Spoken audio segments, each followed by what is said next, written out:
So I'm a huge mystery fan. I love me some case closed, Detective Conan, Jimmy Kudo type of shit. And this episode had me like, damn, this Def Gun identity is pretty fucking nuts. It's like, I was pretty sure I knew who it was, but now I'm like, maybe it could be, maybe it can't be. I don't fucking know. But yeah, detective shit in this bitch.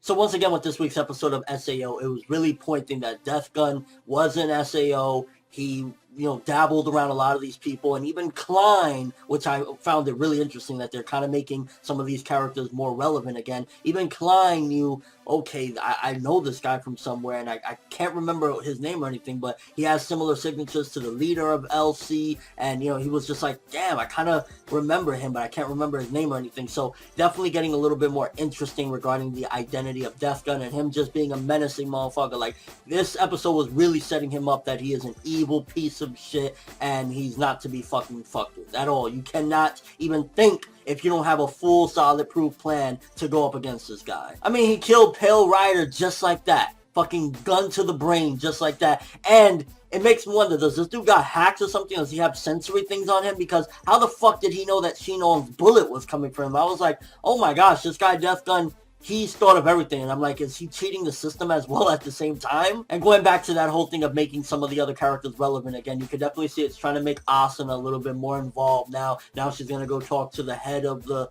operation that sent Kirito into GGO.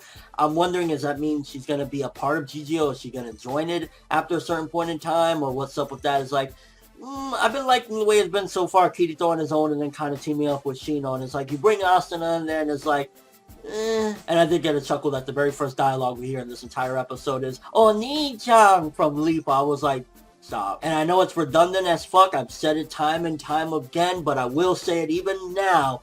Art and animation in this episode, yet again, absolutely breathtaking, beautiful, and gorgeous. The scene where Kirito saved Shinon, beasting, reflecting all the bullets away from Shinon. I was like, oh my gosh, this looks so amazing. The movement, the fluidity, the backgrounds, the characters themselves. I was like, everything just looks so freaking gorgeous. A1 Pictures is putting millions and millions of dollars into this fucking art and animation, and I'm absolutely loving it. I wish more series had the level of art and animation that this series has. It's like, I'm looking at just the backgrounds, fucking trees, and I'm like, oh my god, it looks so gorgeous. And now the identity with Death Gun as well. If there was 3 people, one of them was Pale Rider. Pale Rider got his fucking brains blown out, and he's probably dead on the real as well. So it can't be Pale Rider. There was 2 people. One of them jumped on the water, and then one of them is still on the map. The guy that jumped on the water, they assumed immediately was Death Gun, but then Death Gun came out of nowhere. So you can assume now that it was the actual other guy. It wasn't the Gun X Death or whatever the fuck the guy's name was. I think it was X Gun something.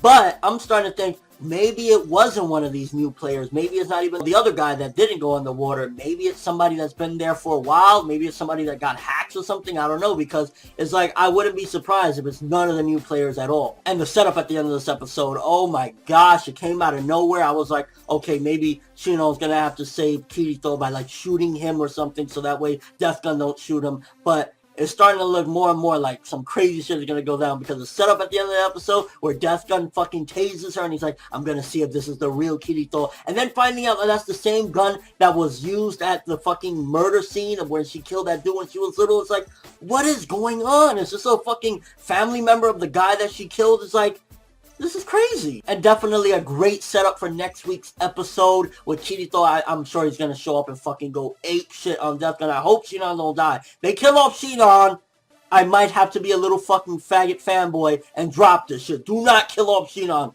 Don't do it. Don't do it. And yeah, overall, very enjoyable episode. Some more exposition into the identity of Death Gun. A lot of interesting clues as well with this whole fucking gun thing, that it's actually the gun from her backstory, which kind of makes you think, could it be somebody from her life? Could it be possibly her friend?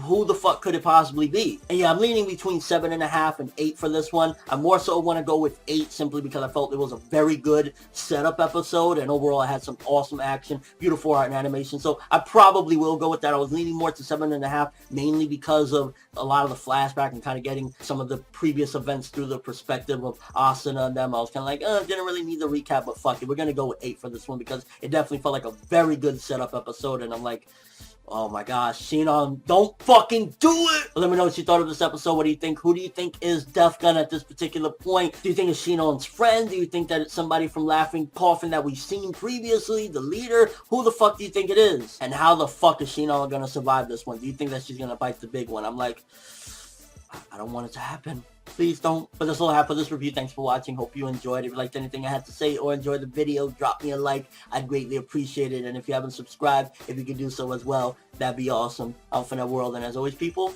have an awesome day. So I'm a huge mystery fan. I love me some case closed, Detective Conan, Jimmy Kudo type of shit. And this episode had me like, damn, this Death Gun identity is pretty fucking nuts. It's like, I was pretty sure I knew who it was, but now I'm like, maybe it could be, maybe it can't be. I don't fucking know. But yeah, detective shit in this bitch.